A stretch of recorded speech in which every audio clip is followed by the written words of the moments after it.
So the first bit of news comes out of the guys at Fantasy Flight Games, and that is there's going to be some new additions to those people that are playing as their battles as part of the Galactic Empire versus the Rebels. The first of these was the introduction of the Imperial Shore Troopers, which will soon be followed by the Imperial Corridor Troopers and the Imperial Roof Troopers, which are also going to be coming out very, very soon as well. I jest, of course, but this is the Imperial Shore Troopers that you would have seen in Rogue One. They're slightly more specialized, a little bit more kitted up than your traditional Stormtroopers would have been. They actually come with an upgraded version of their regular blaster, which is pretty cool.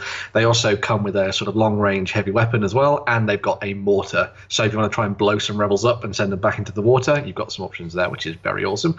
I really like the design of their armor in particular. I think their armor looks very, very cool indeed. And I could see it being redone and repatterned so that you could use it in urban environments and all kinds of different things as well, regardless of the tagline of them being shore troopers.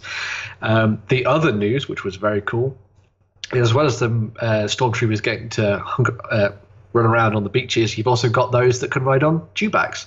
So if you want to be playing some games set on Tatooine where you've got the dewbacks that the stormtroopers were riding around on, you've got some options there as well. They again have a selection of different weapon options, so you can either have them with a regular blaster, a long range weapon, or you can tout them with a flamethrower if you like, if you want to burn your enemies to a crisp when you get up close to those rebels. And of course the dewback itself can start clawing away at things and killing them. So yeah, some really interesting new stuff coming up for the Galactic Empire there if you're going to be playing some games of Star Wars Legion. Well, Jerry, do me a favor. Scroll up to the top to that first unit, because I'm noticing something that feels incredibly wrong to me for any form of Imperial trooper.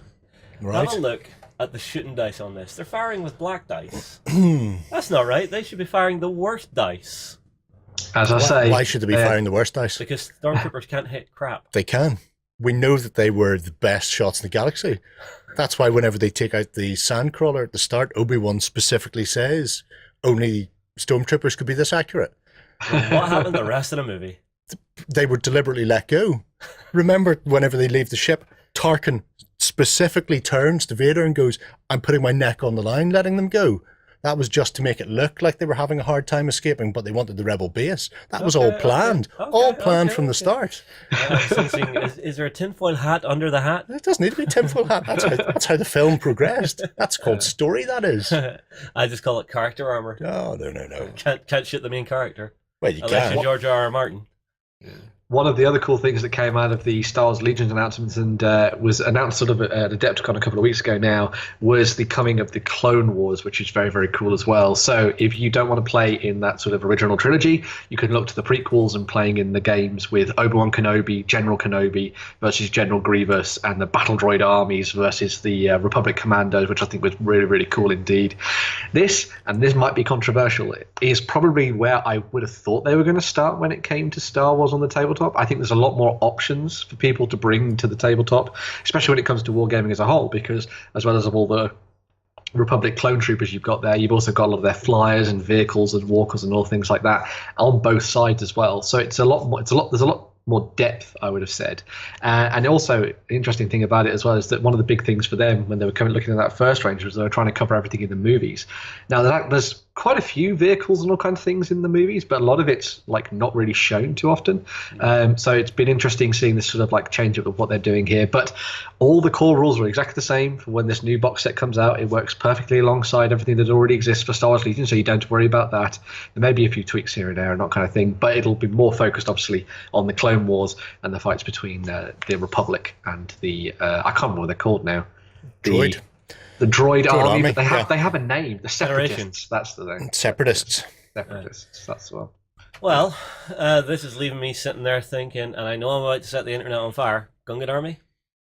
That could definitely be a thing. Yeah, if they're gonna do everything from the movies, then the Gungans have got to be there. I want to see General Jar Jar out there. I haven't seen it on that, but I'm fairly certain whenever they announced it that they said the core troopers for the Legion were going to be hard plastic. They're swapping across from sprueless. That's intriguing. Yep.